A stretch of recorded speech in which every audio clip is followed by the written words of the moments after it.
नमस्कार महाराष्ट्र, मी निकिता पाटील आणि माझ्या सोबत आहेत. आणि नमस्कार, मी सागर जोशी. तर बुलेटिनच्या सुरुवातीलाच बातमी आहे पंतप्रधान मोदी यांच्या शिर्डी दौऱ्यासंदर्भात. पंतप्रधान मोदी यांच्याकडून नुकतीच शिर्डीच्या साईबाबा मंदिरामध्ये पूजा त्याचबरोबर आरती देखील करण्यात आली आहे.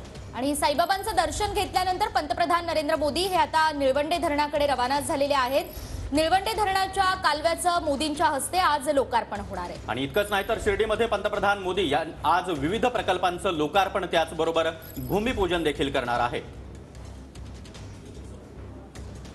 आणि या संदर्भात अधिक माहिती देण्यासाठी निळवंडे धरण परिसरातून आमचे प्रतिनिधी कुणाल जायकर सध्या आपल्या सोबत आहेत. कुणाल, शिर्डीमध्ये साईबाबांचं दर्शन घेतल्यानंतर आता पंतप्रधान मोदी हे निळवंडे धरणाकडे रवाना झालेले आहेत. या ठिकाणी कशी स्थिती आहे? पंतप्रधान मोदी या ठिकाणी या निळवंडे धरणाचं जलपूजन आणि कालव्याचं लोकार्पण देखील करणार आहे. नक्कीच सागर, आपण बघतो की आता पंतप्रधान नरेंद्र मोदी जे आहे शिर्डी येथे साईबाबाच्या दर्शनानंतर आता या ठिकाणी निळवंडे धरण प्रकल्पाचं उद्घाटन करण्यासाठी थोड्याच वेळात आता या ठिकाणी पोहोचणार आहे. कारण शिर्डीकडून त्यांच्या आता हेलिकॉप्टरद्वारे ते रवाना झालेले आहे आणि थोड्याच वेळात जलपूजन आणि ह्या प्रकल्पाचं लोकार्पण सोहळा जो आहे तो नरेंद्र मोदी यांच्या हस्ते पार पडणार आहे. आणि एकूणच आपण बघतो की अनेक वर्षांचा लढा जो आहे तो इथल्या शेतकऱ्यांचा असेल किंवा इथल्या परिसरातील नागरिकांचा असेल, जवळपास 45 ते 50 वर्ष जो आहे तो हे प्रकल्प पूर्ण होण्यासाठी गेले. आणि त्यानंतर मोठ्या लढ्यानंतर आता हे या ठिकाणी एक आनंद जो आहे ते इथल्या आजूबाजूच्या शेतकऱ्यांमध्ये आपल्याला बघायला मिळतो आहे. कारण साधारणतः एक कोपरगाव असेल, संगमनेर, श्रीरामपूर, राहता या तालुक्यातील नागरिकांना, ह्या शेतकऱ्यांना या प्रकल्पाचा जो आहे तो फायदा होणार आहे. याआधी देखील उपमुख्यमंत्री देवेंद्र फडणवीस असतील किंवा मुख्यमंत्री एकनाथ शिंदे असतील, त्यांच्या हस्ते देखील या ठिकाणी लोकार्पण सोहळा जो आहे तो ट्रायल बेसवरती पार पडला होता. आणि त्यानंतर अनेक आंदोलनं असतील या ठिकाणी शेतकऱ्यांनी देखील केले होते. अनेकांनी पाठपुरावा जो आहे तो आतापर्यंत या प्रकल्पासाठी केला होता. आता त्यानंतर आता अखेर हा प्रकल्प जो आहे तो पूर्ण झालेला आहे. तरी एक कालवा जो आहे तो आणखीन बाकी आहे, तो पूर्ण होण्याची मागणी आता शेतकरी करत आहे. थोड्याच वेळात आता पंतप्रधान जे आहे ते या हेलिपॅडवर दाखल होतील निळवंडे धरणाच्या परिसरामध्ये. त्यानंतर मोजकेच निमंत्रित जे सदस्य आहे त्यांच्यासोबत असणार आहे. राज्याचे मुख्यमंत्री एकनाथ शिंदे असतील, उपमुख्यमंत्री देवेंद्र फडणवीस असतील किंवा अजित पवारांसोबत राधाकृष्ण विखे पाटील जे आहे ते देखील या लोकार्पण सोहळ्याला असतील. या ठिकाणी आधी जलपूजन होणार आहे आणि जलपूजनानंतर मोदी ह्या प्रकल्पाचं लोकार्पण करतील. ह्या ठिकाणी परिसरामध्ये मोठा पोलीस बंदोबस्त जो आहे तो तैनात करण्यात आलेला आहे. जवळपास 3 ते 4 किलोमीटरवरतीच नागरिकांना या ठिकाणी अडवण्यात आलेला आहे. आणि पूर्ण धरण परिसराला पोलीस छावणीचं स्वरूप या ठिकाणी आलेलं आहे.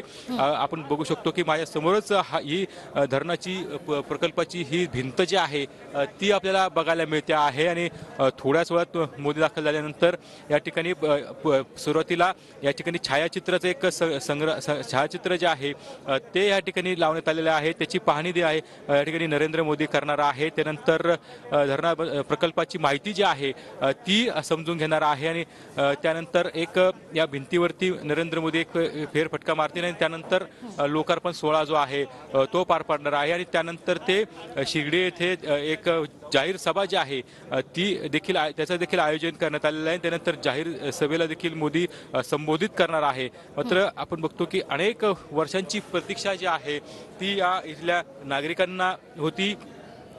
अनेक वर्षांचा लढा होता तो आता पूर्णत्वास जो आहे तो जाताना बघायला मिळतो आहे. काही क्षणामध्ये नरेंद्र मोदी यांचे हेलिकॉप्टर दाखल होते. आपण बघतो की नरेंद्र मोदी यांचे हेलिकॉप्टर या ठिकाणी दाखल झालेले आहे. काही क्षणामध्ये आता नरेंद्र मोदी या ठिकाणी दाखल होतील. आपण बघतो की हेलिकॉप्टर देखील आपल्याला बघायला मिळत आहे. नरेंद्र मोदी आता काही क्षणामध्ये या निळवंडे प्रकल्पाचं उद्घाटन जे आहे, लोकार्पण जे आहे ते नरेंद्र मोदींच्या हस्ते होणार आहे. आपण बघतो की पहिलं हेलिकॉप्टर जे आहे ते या परिसरामध्ये दाखल झालेलं आहे. ही दृश्य जे आहे थेट आपल्याला बघायला मिळत आहे. आता काही क्षण जे आहे ते बाकी आहे या निळवंडे प्रकल्पाचं उद्घाटन होण्यासाठी. आणि काही क्षणामध्ये आता ह्या निळवंडेचं भूमिपूजन आपलं लोकार्पण सोहळा जो आहे तो पार पडणार आहे। या ठिकाणी हेलिकॉप्टर जे आहे साधारणतः 3 हेलिकॉप्टर आहे, एका पाठीमागे तुम्ही एक आपल्या पहिलं हेलिकॉप्टर दाखल झालेलं आहे, त्यामागे हेलिकॉप्टर या ठिकाणी दाखल होत आहेत। पंतप्रधान नरेंद्र मोदी यांच्या हस्ते निळवंडे धरणाचं जलपूजन त्याचबरोबर कालव्याचं लोकार्पण होणार आहे आणि पंतप्रधान मोदी यांच्यासोबतच मुख्यमंत्री एकनाथ शिंदे, त्याचबरोबर दोन्ही उपमुख्यमंत्री राज्यपाल रमेश बैस आणि पालकमंत्री राधाकृष्ण विखे पाटील देखील या हेलिकॉप्टरच्या माध्यमातून आता निळवंडे धरण परिसरामध्ये दाखल झाले। तर एकूणच आपण पाहतोय की निळवंडे धरण प्रकल्प आणि निळवंडे कालवा हा राजकीय दृष्ट्या जितक्या महत्त्वाचा आहे तितकाच या भागातल्या नागरिकांची दुष्काळाची समस्या सोडवण्यासाठी सुद्धा अतिशय महत्त्वाकांक्षी हा प्रकल्प आहे। आपण पुन्हा एकदा जाणार आहोत, आपले प्रतिनिधी कुणाल जायकर आपल्यासोबत जोडले गेलेले आहेत। कुणाल, आपण पाहतोय की महाविकास आघाडीच्या काळामध्येच या निळवंडे धरणाचं 90% काम पूर्ण झालं होतं असा दावा महाविकास आघाडीच्या नेत्यांकडून विशेषतः जयंत पाटलांनी केला आणि मोदी याचं फक्त श्रेय घेत आहेत अशी टीका सुद्धा राऊतांनी केली आहे। या सगळ्या पार्श्वभूमीवर काय अधिक माहिती? नक्कीच या ठिकाणी विरोधकांकडून देखील टीका होती आहे की महाविकास आघाडीच्या काळातच याला मोठा निधी जो आहे तो मिळालेला आहे, तर कुठेतरी भाजपकडून देखील या ठिकाणी दावा करण्यात येतो की आमच्याच काळात हे प्रकल्प जो आहे त्या प्रकल्पाचं काम जे आहे ते मार्गी लागलेलं आहे। त्यामुळे एकूणच आता या प्रकल्पाच्या लोकार्पण सोहळ्यामधून श्रेयवादाची लढाई देखील आपल्याला या ठिकाणी बघायला मिळते आहे। आणि आपण समोर हे दृश्य जे आहे ती बघू शकतो की आता नरेंद्र मोदी या ठिकाणी काही क्षणामध्ये आता दाखल होतील, कारण हेलिकॉप्टर जे आहे ते या ठिकाणी या परिसरामध्ये आपल्याला बघायला मिळतं आहे। साधारणतः 3 हेलिकॉप्टर या ठिकाणी दाखल झालेले आहे आणि नरेंद्र मोदी असतील किंवा मुख्यमंत्री एकनाथ शिंदे असतील, उपमुख्यमंत्री देवेंद्र फडणवीस असतील, अजित पवार आणि राधाकृष्ण विखे पाटील देखील आता या हेलिकॉप्टरमध्ये आपल्याला या ठिकाणी दाखल झालेला आहे आणि काही क्षणामध्ये आता या लोकार्पण सोहळा पार पडेल। मात्र कुठेतरी राजकीय लढाई देखील जी आहे ती देखील आपल्याला बघायला मिळते, कारण श्रेयवाद जो आहे तो या ठिकाणी प्रत्येकाकडून दावा करण्यात येतो की आमच्याच काळामध्ये या प्रकल्पाला मोठा निधी जो आहे तो मिळालेला आहे। कारण संजय राऊत यांनी देखील सकाळी आपण बघितलं की त्यांनी देखील या ठिकाणी दावा केला की महाविकास आघाडी सरकारच्या काळातच या प्रकल्पाला जो आहे तो मोठ्या प्रमाणात निधी मिळालेला आहे। तर पुढे भाजपकडून देखील या ठिकाणी दावा करण्यात येतो की आमच्याच काळात हा प्रकल्प जो आहे तो पूर्ण झालेला आहे। मात्र साधारणतः 40 ते 45 वर्ष या प्रकल्पाला लागलेले आहे, कारण संत गतीने ह्या प्रकल्पाचं काम सुरू होतं। 40-45 वर्ष ह्या इथल्या शेतकऱ्यांना साधारणतः 2 ते 3 पिढ्या या सगळ्या प्रकल्पाची पूर्ण होण्याची वाट बघावी लागलेली आहे। कुठेतरी आता एक आनंदाचं वातावरण जे आहे त्या या परिसरातील शेतकऱ्यांच्या मध्ये बघायला मिळतं आहे। आता काही क्षण जे आहे ते बाकी आहे, कारण हेलिपॅडवरती आता नरेंद्र मोदी दाखल झालेले आहे। आपण बघू शकतो की दृश्यांमध्ये हेलिपॅडमध्ये नरेंद्र मोदी दाखल झालेले आहे आणि काही क्षणामध्ये ते या जो समोर जे आपल्याला धरणाची भिंत दिसते आहे त्या भिंतीच्या ठिकाणी सभामंडप जो आहे तो या ठिकाणी बघायला मिळतो आहे। त्या सभा मंडपात या ठिकाणी पूजा होणार आहे। साधारणतः काही या ठिकाणी गुरु देखील आलेले आहेत, त्या गुरूंच्या हस्ते पूजा होईल। या ठिकाणी पाण्याची देखील पूजा करण्यात आली, जलपूजन होईल आणि त्यानंतर मोदींच्या हस्ते या धरणाचं जे आहे ते लोकार्पण या ठिकाणी होणार आहे। कारण अनेक नक्कीच कुणाल, तर ही दृश्य आपण पाहू शकतो। पंतप्रधान नरेंद्र मोदी आता निळवंडे धरण परिसरामध्ये दाखल झालेले आहेत। 3 हेलिकॉप्टरच्या माध्यमातून पंतप्रधान मोदी, त्याचबरोबर मुख्यमंत्री, दोन्ही उपमुख्यमंत्री, राज्यपाल, पालकमंत्री हे देखील निळवंडे धरण परिसरामध्ये दाखल झालेत आणि काही क्षणामध्येच आता पंतप्रधान मोदी यांच्या हस्ते निळवंडे धरणाचं जलपूजन, त्याचबरोबर धरणाच्या कालव्याचं लोकार्पण देखील पार पडणार आहे। अहमदनगर जिल्ह्यातील दुष्काळी भागासाठी हे धरण अत्यंत महत्त्वाचं आणि वरदान ठरणार आहे आणि या धरणाच्या माध्यमातून आपण पाहतोय की अहमदनगर जिल्ह्यातील अकोले, संगमनेर, राहाता, श्रीरामपूर, कोपरगाव, त्याचबरोबर नाशिक जिल्ह्यातील सिन्नर तालुक्यातील मोठ्या प्रमाणावर जमीन ही ओलिताखाली येणार आहे। त्यामुळे कुठेतरी राजकीय दृष्ट्या आणि सामाजिक दृष्ट्या देखील हे धरण अत्यंत महत्त्वाचं आहे आणि या धरणाच्या लोकार्पणासाठी आता पंतप्रधान मोदी हे या ठिकाणी दाखल झाले आहेत। तर पुन्हा एकदा जाणार आहोत आमचे प्रतिनिधी कुणाल जायकर यांच्याकडे। कुणाल, पंतप्रधान मोदी यांचं हेलिकॉप्टर या ठिकाणी दाखल झालंय आणि कुठल्याही क्षणी आता निळवंडे धरणाच्या जलपूजनाचा कार्यक्रम या ठिकाणी पंतप्रधान मोदी यांच्या हस्ते पार पडतोय। नक्की सागर, आपण बघतो की आता अखेर अनेक दिवसांची प्रतीक्षा होती. आता पंतप्रधान नरेंद्र मोदी जे आहे ते निळवंडेच्या हेलिपॅडवर दाखल झालेले आहे. थोड्याच वेळात ते आता या धरण प्रकल्पाच्या भिंतीवरती या ठिकाणी येणार आहे. त्या ठिकाणी सभामंडप ठिकाणी आपल्याला बघायला मिळतो आहे दृश्यांमध्ये, आणि थोड्याच वेळात जलपूजन होणार आहे.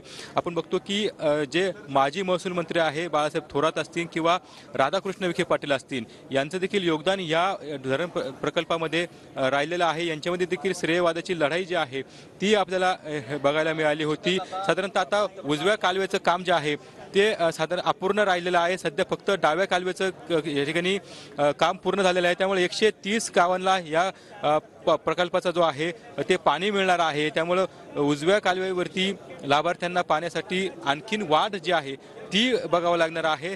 साधारणतः 1970 साली धरणाला मंजुरी मिळाली होती. 1970 साली प्रस्तावित खर्च जो आहे तो 8,000 कोटी रुपये होता. 52 वर्षापासून संत गतीने या प्रकल्पाचं काम सुरू होतं. आज घडीला खर्च पोहोचला आहे साधारणतः 5,000 कोटींवरती. धरणाची भिंत जी आहे ती साधारणतः 2012 साली पूर्ण झाली होती, आणि निळवंडे धरणाची साठवण क्षमता जी आहे ती 8.5 TMC आहे. अहमदनगर जिल्ह्यातील सगळे अकोले असेल, संगमनेर, राहता आणि श्रीरामपूर तालुका असेल किंवा नाशिकच्या सिन्नर तालुका असेल, कोपरगाव तालुका असेल, या भागातील साधारणतः 65,000 हेक्टर क्षेत्रातील लाभधारकांना या ओलिताखाली येणार आहे. त्यामुळे एकूणच अनेक तालुके असतील किंवा नाशिकचा सिन्नर भाग असेल, या भागातील शेतकऱ्यांना मोठा फायदा जो आहे तो या प्रकल्पाचा होणार आहे. मात्र आणखीनही एक कालवा बाकी आहे. त्यामुळे तिकडच्या शेतकऱ्यांना जे आहे ती प्रतीक्षा आहे की लवकरात लवकर या देखील कालव्याचं काम पूर्ण व्हावं आणि आम्हाला देखील पाण्याचा लाभ मिळावा. कारण अनेक या ठिकाणी आपण बघतो की जे शेतकरी असतील किंवा सामाजिक कार्यकर्ते असतील किंवा प्रकल्पग्रस्त जे लोक असतील, आपण पाहतोय आता कोणत्याही क्षणी पंतप्रधान नरेंद्र मोदी या ठिकाणी दाखल होतील. आपण ज्या ठिकाणी प्रत्यक्ष कार्यक्रम होणार आहे त्या ठिकाणी जाणार आहोत. आपले प्रतिनिधी चंदन पुजाधिकारी आहेत सध्या आपल्यासोबत. चंदन, आपण पाहतोय की गेल्या 40 ते 45 वर्षांपासून या भागातल्या शेतकऱ्यांचा हा न्यायालयीन लढा सुरू होता. अनेक आंदोलनं करण्यात आली आणि आज अखेर शेतकऱ्यांसाठी वरदान असणारा हा निळवंडे प्रकल्प पूर्णत्वास जातोय, लोकार्पण होत आहे. आपल्या पाठीमागे अनेक शेतकरी दिसत आहेत, काय नेमक्या प्रतिक्रिया आहेत त्यांच्या?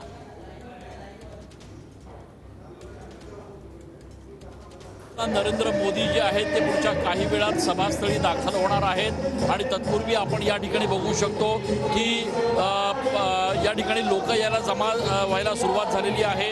जवळपास 1 लाख लोकांच्या आसन व्यवस्था जी आहे ती या ठिकाणी करण्यात आलेली आहे. पोलिसांचा मोठा बंदोबस्त जो आहे तो या ठिकाणी तैनात करण्यात आलेला आहे. निळवंडे धरणाच्या लोकार्पण सोहळ्यानंतर पंतप्रधान हेलिकॉप्टरनं या परिसरात येतील आणि तिथून एका ओपन जीपमध्ये बसून पंतप्रधान जे आहेत ते रेड कार्पेटवरून सभास्थळी दाखल होणार आहेत. तत्पूर्वी पोलिसांचा प्रचंड मोठा बंदोबस्त जो आहे तो या ठिकाणी तैनात करण्यात आलेला आहे. राज्यामध्ये एकूणच मराठा आरक्षणाच्या संदर्भात जे काही आंदोलनं सुरू आहेत त्या आंदोलनाच्या पार्श्वभूमीवर पंतप्रधानांच्या या सभेला कुठे गालबोट लागू नये, कुठलीही अनुचित घटना घडू नये याची पूर्ण दक्षता जी आहे, काळजी जी आहे ती या ठिकाणी पोलीस यंत्रणांकडून घेतली जाते आहे. ठिकठिकाणी या ठिकाणी पोलिसांचे ज्या तुकड्या आहेत त्या या ठिकाणी तैनात आहेत. जे लोक या ठिकाणी सभास्थळी येत आहेत. बरोबर आहे चंदन, तर या सर्व कार्यक्रमावर आणि पंतप्रधान मोदी यांच्या दौऱ्यावर आपलं लक्ष असणारच आहे. वेळोवेळी ताजे अपडेट्स आम्ही तुमच्याकडून घेत राहणार.